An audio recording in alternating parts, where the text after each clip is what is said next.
기도하겠습니다. 하나님, 이 아침에도 하나님 말씀 앞에 나아갈 수 있게 해주셔서 감사를 드립니다.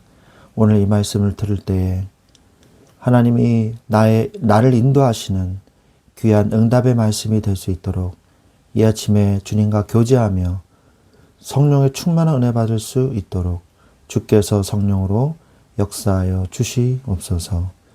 감사를 드리며 우리 주 예수 그리스도의 이름으로 기도드려 싸움나이다. 아멘. 하나님 말씀은 창세기 48장입니다. 창세기 48장 18절부터 22절까지 말씀. 창세기 48장 18절부터 22절까지 말씀을 봉독해 드리겠습니다. 그의 아버지에게 이르되 아버지여 그리 마옵소서 이는 장자이니 오른손을 그의 머리에 얹으소서 하였으나 그의 아버지가 허락하지 아니하며 이르되 나도 안다 내 아들아 나도 안다. 그도 한 족속이 되며 그도 크게 되려니와 그의 아우가 그보다 큰 자가 되고 그의 자손이 여러 민족을 이루리라 하고 그날에 그들에게 축복하여 이르되 이스라엘이 너로 말미암아 축복하기를 하나님이 내게 에브라임 같고 므낫세 같게 하시리라 하며 에브라임을 므낫세보다 앞세웠더라.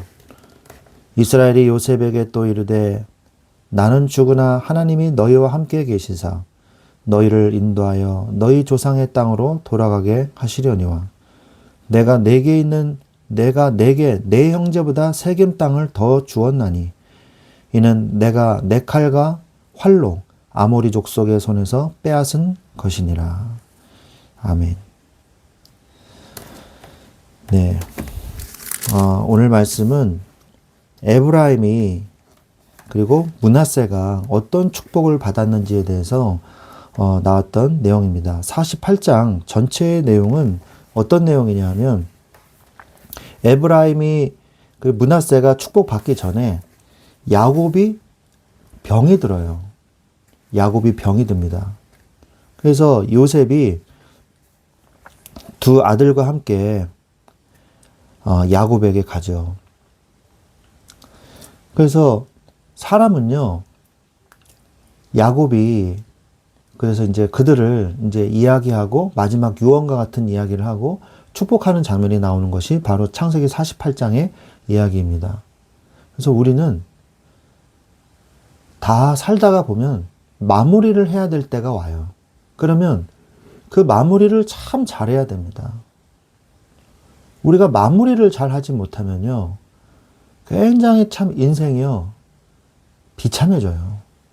그래서 우리는 끝까지 복음해야 된다는 것이죠. 복음이 변질되면 안 돼요. 솔로몬을 보십시오. 솔로몬은 노년에 굉장히 많은 어려움을 당했어요. 왜 그랬을까요? 바로 이방 여자들을 왕비로 맞아들여서 우상 숭배가 극심하게 너무 극심하게 극에 달았거든요. 그래서 솔로몬의 이 마지막은 어떻게 됩니까? 에브라임 지파와 그 10지파가 나눠지지 않습니까? 이런 일들이 벌어지거든요. 남유다 왕국과 북이스라엘 왕국으로 찢어지거든요. 항상 마지막을 잘해야 돼요. 우리가 아무리 큰 사역을 하고 아무리 좋은 사역을 하고 뭐 대단한 사역을 해도요, 마지막에 망한다.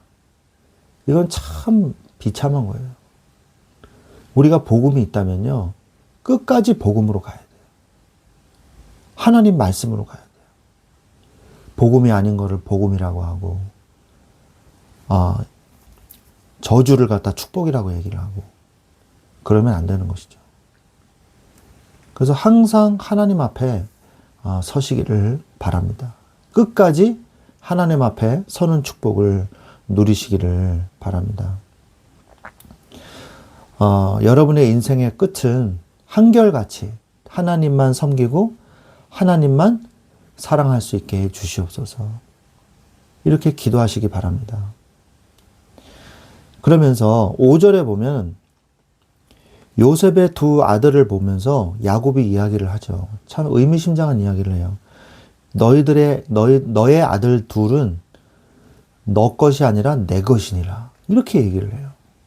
이 말은 무슨 말이냐면, 너의 두 아들, 므낫세와 에브라임은 이제 손주가 아니다. 내 아들이다. 라고 말하는 것이죠. 왜 그렇게 얘기했냐? 그래야지만 유산을 나눠줄 수 있도록 명분을 만드는 것이기 때문입니다. 명분을 만들어야 되잖아요. 손주에게 줄 수는 없으니까 요셉에게만 줘야 되잖아요, 원래는. 그런데 손주 둘을 아들로 삼겠다는 거죠.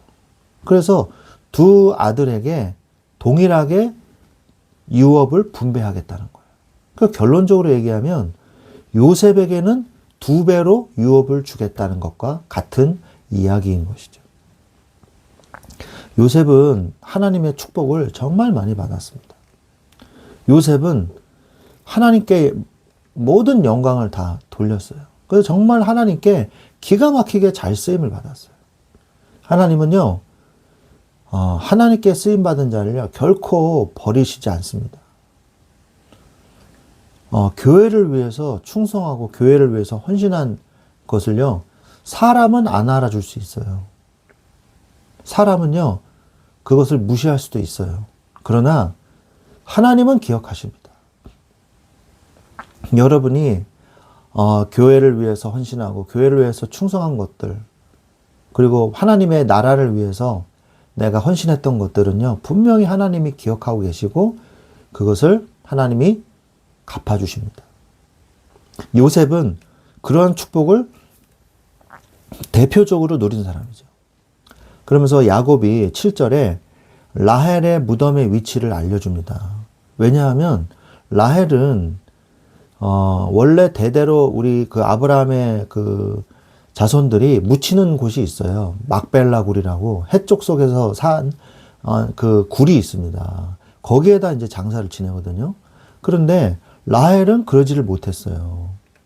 라헬은 급해가지고 베들레헴 지역에 그 무덤을 만들어서 장사를 지냈거든요. 그래서 잘못하면은 못 찾을 수도 있단 말이에요. 라헬의 무덤의 위치를. 그래서 그리고 요셉의 친어머니잖아요. 그래서 요셉에게 너의 어머니의 무덤의 위치가 여기다라고 말을 해줍니다. 가나안 땅에 곧 돌아갈 것처럼 이야기를 해요, 야곱이. 그러나 413년 후의 일이죠. 가나안 땅에 돌아가는 거는. 이제 17년이 흘렀기 때문에 전체는 430년이고요. 그러면서 8절부터 22절까지의 말씀은 에브라임과 므낫세를 축복하는 이야기가 나옵니다. 그런데 여기에서 어떤 해프닝이 일어나요. 어떤 일이 일어나면 므낫세가 첫째고 에브라임이 둘째거든요. 그런데 손을 이렇게 오른손에 므낫세, 이쪽이 에브라임, 왼쪽이 에브라임 이렇게 원래를 해야 됩니다. 근데 므낫세, 에브라임이 이렇게 있는데 갑자기 야곱이 이렇게 바꿔서 하는 거예요. 그래서 오른손으로 에브라임을 축복하고 왼손으로 므낫세를 축복하는 거예요. 그러니까 요셉이 놀라가지고 기분이 상했다고 써 있어요.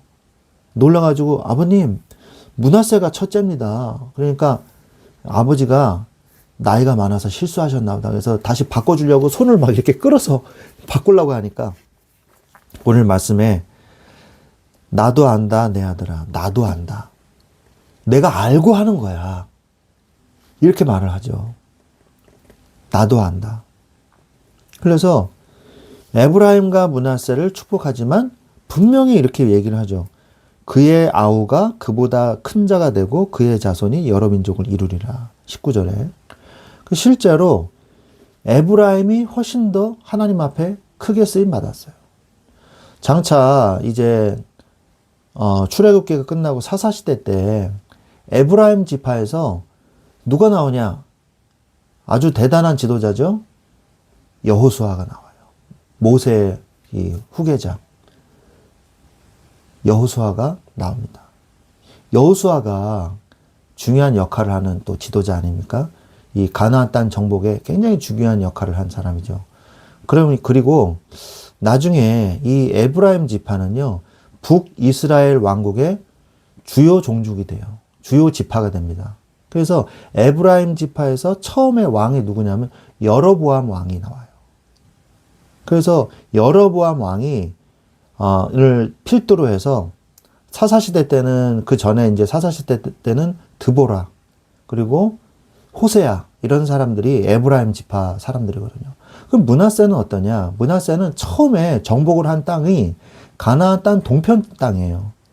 그래서 이제 서편으로 이제 요단강으로 넘어가려고 그러는데 므낫세 지파가 아이들은 놔두고 우리가 가게 해 주십시오 이러면서 그 땅을 달라 그래요. 그러니까 다른 지파 사람들이 막 화를 냅니다. 그래서 내가 여기에 안주하려고 그러는 게 아니라 넘어가서 같이 싸울 겁니다. 싸울 건데 우리가 아이들이 많고 목초지가 이 가축이 많아서 그 사람들은 여기 남겨놓고 우리가 같이 싸우러 들어갈 겁니다. 이렇게 얘기를 해요. 그래서 당장의 어떤 그런 욕심 때문에 요단강 동편 지역, 가나안 땅이 아니죠. 지금의 암만 지역이거든요. 그러니까 그쪽을 이제 암몬족 속에 있는 지역이란 말이에요. 그러니까 이게 아니란 말이에요. 그런데 거기에다가 땅을 달라고 그런단 말이에요. 거기 목초지가 참 좋았단 말이죠. 그래가지고 므낫세는 두 지파로 나뉘게 돼요. 므낫세 반지파라고 그러죠. 그래서 동편의 므낫세 지파와 서편의 므낫세 지파, 가나안 땅에 있는 므낫세 지파로 나누어지게 돼요. 근데 서편에 있는 므낫세 지파도 이방인들을 다 쫓아내지를 못합니다. 가드족들이 남아 있었어요. 그래서 나중에 이 이민족들이랑 점차 동화되어져 버려요.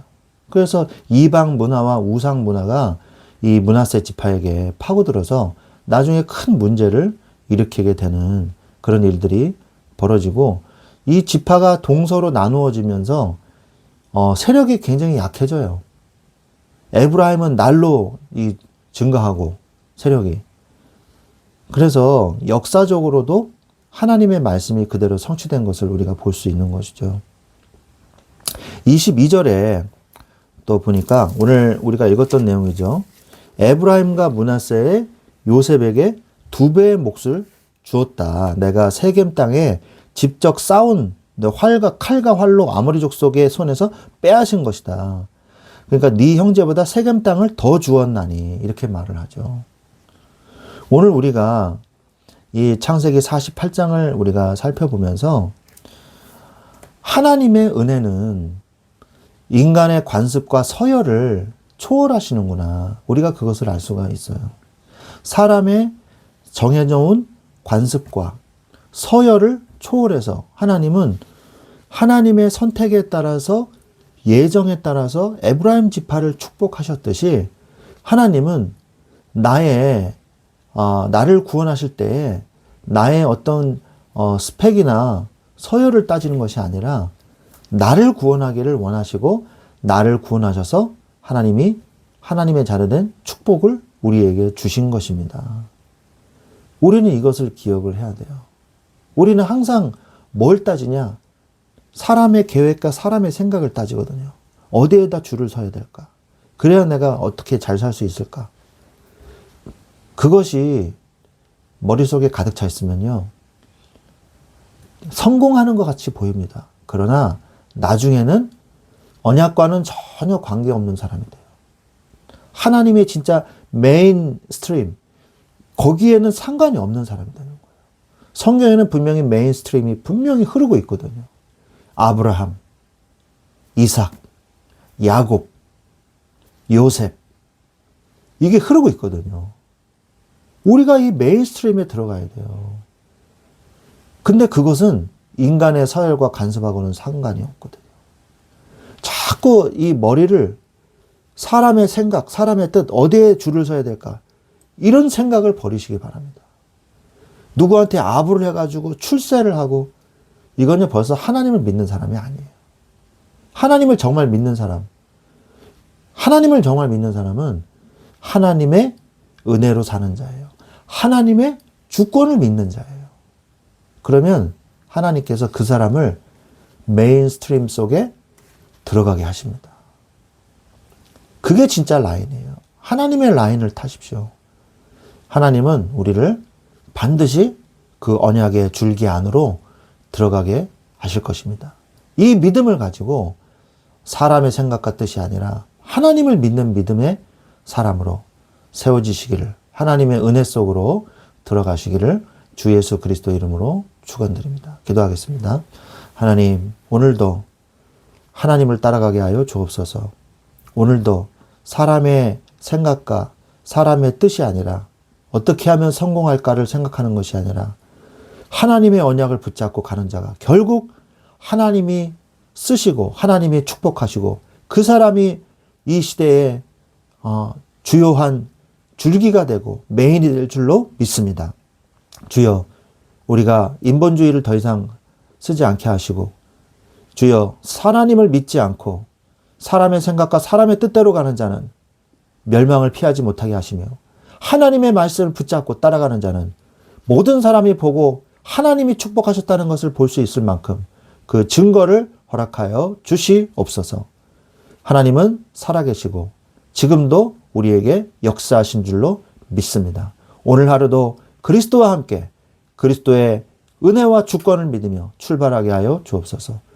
주 예수 그리스도의 이름으로 기도드렸사옵나이다. 아멘.